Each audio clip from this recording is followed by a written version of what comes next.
Hello my beautiful lily pads, welcome back to my channel. Today we are reacting to the largest nuclear disaster in history by Good Enough. Remember to like, comment, and subscribe. Any and all interaction does this channel wonders, and now let's get into it. Let's start with the smaller incidents and slowly work our way towards the largest nuclear disasters on the list. Number 8. The SL-1 reactor explosion. On January 3rd, 1961, at the National Reactor Testing Station near Idaho Falls, Idaho, a deadly radioactive explosion occurred, killing 3 men. It all began at 9 p.m. 3 military operators were on duty at the United States Army Experimental Nuclear Reactor, known as SL-1, when one of the men pulled out the reactor's central control rod. It caused the reactor to go from fully shut down to prompt critical. You see, when the control rods are inserted into a nuclear reactor, they absorb the majority of neutrons, completely stopping the nuclear chain reaction. The more the rods are removed, the fewer neutrons are absorbed, and the rate of fission reaction increases, creating more and more energy.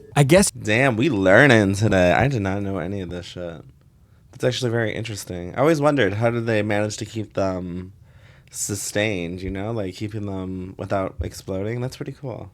I didn't know that. You can think of the control rods as the gas pedal to the nuclear reactor. So when one of the men completely removed the central control rod, it caused the reactor to produce so much energy that the water inside of the reactor began to overheat and expand, venting radioactive steam from the top of the reactor vessel. A few moments later, the vessel violently exploded. One man was thrown into the air and impaled and pinned to the ceiling, while the other 2 men were fatally injured by the blast. Now, thankfully, the majority of the radiation from the explosion was contained inside of the building, which made cleaning up the disaster a lot easier. However, it still took about 14 months to fully decontaminate the area, with all the radioactive material being buried deep underground nearby. As for the 3 men who tragically lost their lives, they were each placed in lead-lined caskets inside a metal vault and then encased in concrete. To this day, no one knows exactly why the control... Damn, they gotta be that... Well, it makes sense. You gotta be that careful if they're radioactive. Damn. But who had to do the burying? Is there a way to bury them? Wait, why did I stop moving? Is there a way to bury them without, you know, getting contaminated yourself? Do they just always have to wear those suits when they're burying them? I don't know. I kind of want to know that. Rod was removed from the reactor. However, the most common theory suggests that one of the men's wives was having an affair with his coworker, and instead of crying and begging him to stop like a real man, he simply pulled the control rod instead, successfully avoiding a potentially awkward conversation. That would be Number really 7, terrible the Tokaimura criticality accident. On September 30th, 1999 in Japan, 3 workers at the Japan Nuclear Fuel Conversion Company decided to take a shortcut while preparing uranium-enriched fuel. This fateful decision not only cost 2 of them their lives, but also endangered hundreds. You don't do shortcuts when you're dealing with nuclear energy. There's no such thing as shortcuts. Of innocent people. It all began when the 3 men skipped several key safety steps to meet shipping deadlines, accidentally mixing 7 times the limit of uranyl nitrate into the mix, as well as using uranium that was enriched to 18.8%, which was much higher than the 3 to 5% that was needed. This led to an uncontrolled nuclear chain reaction, as the men were met with a bright blue burst of light, which released a significant amount of deadly radiation. As the radiation alarms began to go off in the building, all of the workers on shift quickly began to evacuate. But sadly, 56 workers and around 667 first responders and nearby residents were all exposed to high levels of radiation. It would be several months before the site... All those poor people affected by some dumbass. Well, dumbass is... Oh, that's so sad. ...was fully cleaned and deemed safe. The power plant was shut down after the incident and remains closed to this day. As far as the 3 men who were preparing the uranium-enriched fuel, 2 of the men died shortly afterward due to radiation exposure, while the last man who survived was charged with negligence. In the end, the company responsible for the nuclear disaster ended up paying around $121 million in compensation to the nearby residents and business owners affected by the incident. Number 6, the 3 Mile Island accident. Widely regarded as the worst nuclear disaster in the U.S. is the 3 Mile Island accident. On March Never heard of 28, this. 1979, at 4 a.m. near Harrisburg, Pennsylvania, a reactor began to release radioactive gases and iodine into the environment. But the situation inside the nuclear power plant was shit. much worse. The reactor was quickly overheating, leading to a partial meltdown of the reactor. This was caused by operator errors and equipment failures. Now, surprisingly, only a minimal amount of radioactive gas was released, but that wouldn't stop people from breaking out into a complete panic. I guess when you're woken up in the middle of the night by police sirens and fire trucks instructing you to shut your windows and remain indoors will do that to you. As people began to panic, they quickly rushed to their TVs to check the news. And since nuclear disasters were somewhat new, many terrifying theories began to spread. Like when they said that the nuclear core was burning so hot that it just might burn a hole through the entire Earth. Which was both lazy and unoriginal, since they were just repeating the plot of the movie China Syndrome. That is so stupid. There is nobody's gonna believe that. Oh my god.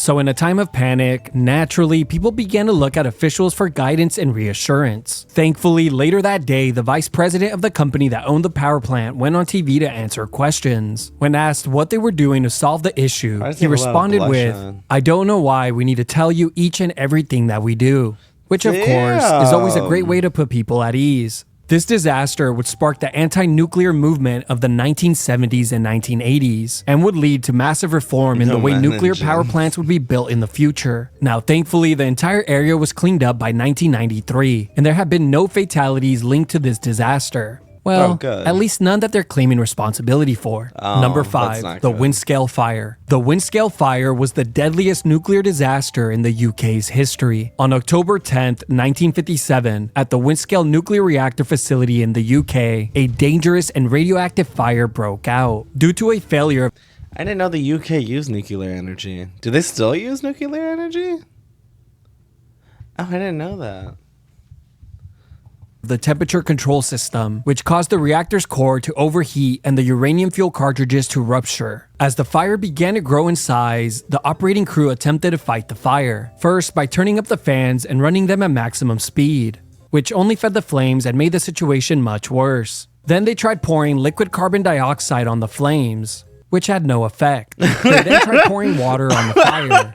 Yeah, that didn't work either. It wasn't until they turned the fans off completely that the water was able to slowly cool down the fire, a process that would take 3 entire days. During that time, the fire emitted radioactive material into the atmosphere, around 20,000 curies of iodine-131, as well as 594 curies of cassium-137, and 324,000 curies of xenon-133, all of which spread across parts of the UK and Europe. While this was all going on, no nearby towns were ever evacuated or even warned, as the British government made sure to censor all reports pertaining to the disaster, because they believed that such a negative story would affect a nuclear power deal with the US. It would take another 30 years for the truth to finally come out, but for 100 to 240 people, the truth would come too late, as they died of cancer as a result of the fire. Number 4, the Kyshtym disaster. The Kyshtym disaster would hold the title for the deadliest nuclear disaster in history.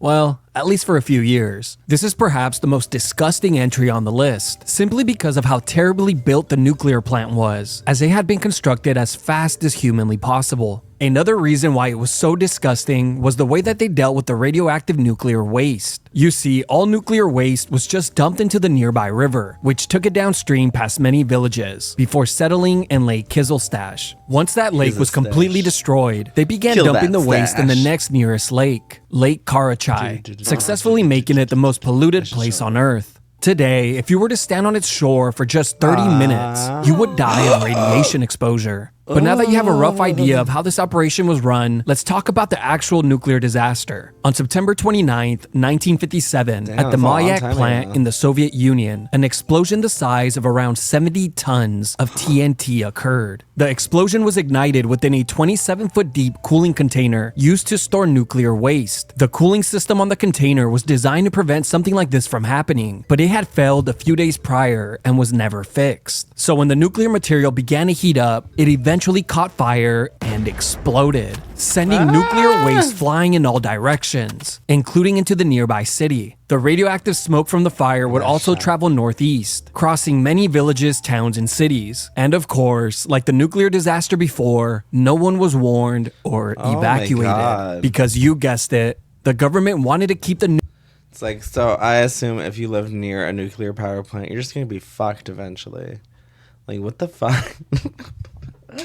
Like, all these people just died because nobody wants to tell them something bad's happening. Like, what is wrong with people? Nuclear disaster a secret. And since secrecy was a top priority, many locals died from radiation sickness, which only took a few days to kill. With bodies piling up, the cities, towns, and villages were eventually evacuated. But get this, when the locals asked why they were being removed from their homes, they were told it was for no reason at all. And it wouldn't be until another 2 years later that the truth would finally be revealed. But sadly, by then, 270,000 people were estimated to have been affected by the radioactive contamination that was released from the disaster. Number 3, the Santa Susana Field Laboratory disaster. On July 13th, 1959, the worst nuclear disaster in American history took place. Now, the truly terrifying part is that if you were a local living in the area, you would have had no idea, as it was kept completely secret. And it wouldn't be until 20 years after the disaster that the truth would finally be exposed. The Santa Susana Field Laboratory...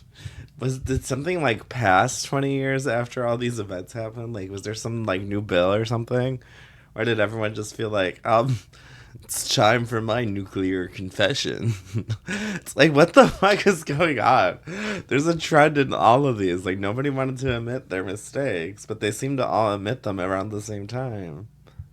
Was operated by NASA, Boeing, and the U.S. Department of Energy, and it is located only a few miles away from Los Angeles, California, a city with a population of around 3.8 million people. It all began on July 1959, when one of the experimental nuclear reactors began to overheat, so the operators quickly lowered the control rods into the core to stop the reaction. But it didn't work. As pressure was quickly building, the operators were forced to release radioactive gases into the air to relieve the pressure. It's estimated that over 13,000 curies of iodine-131 and 2,600 curies of cesium-137 were released. The radioactive gas would then have traveled with the wind before settling onto the Earth. For perspective, the 3 Mile Island nuclear disaster released 17 curies of iodine-131 and no cesium. Now here's the terrifying part that will make your stomach turn. Iodine-131 has a half-life of 8 days, while cesium-137 has a half-life of 30 years. And since the disaster went unreported for 20 years, locals living in the area would have unknowingly been exposed to it, leading to many of them, including children, sadly seeing an increase in rare cancers. But it doesn't end there. It was later discovered that 4 out of the 10 nuclear reactors had previously had incidents. There was even a crew of 27 men that regularly burned radioactive sodium in pits, which obviously produced smoke that would travel long distances. Out of the 27 men who worked on that crew, 22 of them sadly died of cancers. There have been many documentaries made exposing this cover-up, like the one produced by MSNBC called In the Dark of the Valley, which will leave you feeling sick. Today, the plant remains closed, and the cleanup of the contamination is ongoing. Number 2, the Fukushima Daiichi disaster. This whole thing is just making me, I feel like sick in my body.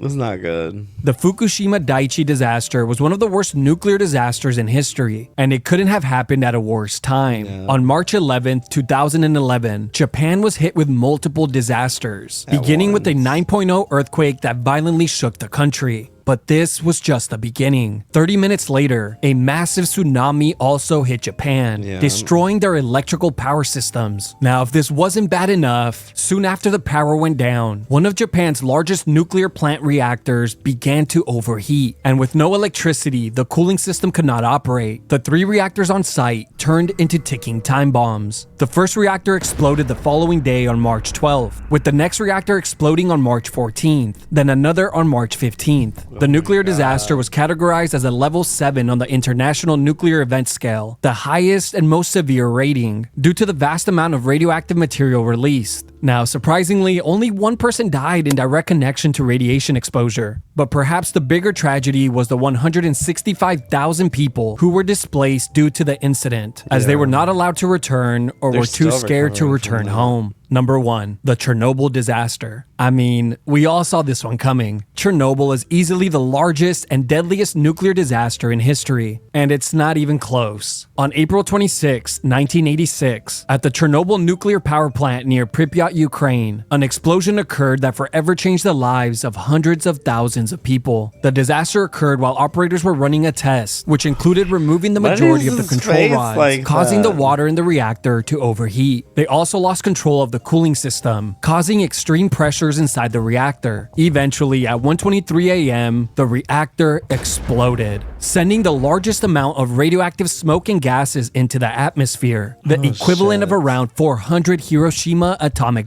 See, out of all of these disasters on this list, well, obviously, except the Fukushima Daiichi one, because that one we lived through. But the other 6, I've never heard before, and they all happened in the U.S., but in school, the only one we've actually learned about was Chernobyl. So why didn't we learn about all this other shit that happened? That's a little weird to me. Bombs. Hundreds of first responders were sent to the explosion site to fight the fire. Most showed up in basic gear as they were unaware of the radiation. And sadly, around 28 of those first responders died in the following days or weeks from radiation sickness. Now, some of the firefighters were familiar with the plant and were aware of the radiation risk. But seeing that the fire was spreading across the roof and making its way to the rest of the nuclear reactors, they chose to enter the site anyway, knowing that it would more than likely cost them their lives. In the coming days, it would take over 600,000 people, including firefighters, plant workers, military personnel, and volunteers to extinguish the fire and clean up the site, an operation that took an entire 10 days. Today, the site remains one of the most radioactive places on Earth. And for those of you that have never watched the show Chernobyl, well, I highly recommend you do. It really highlights all the brave and selfless people who stepped up to help, even when it was certain that it would cost them their lives.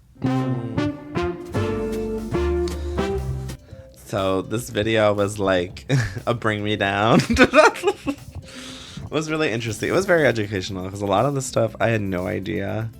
It just left me with a very sick feeling. All these poor people that had to go through these disasters it's overwhelming. It's like I don't even have words for it. It's like there's really nothing you can say. It's just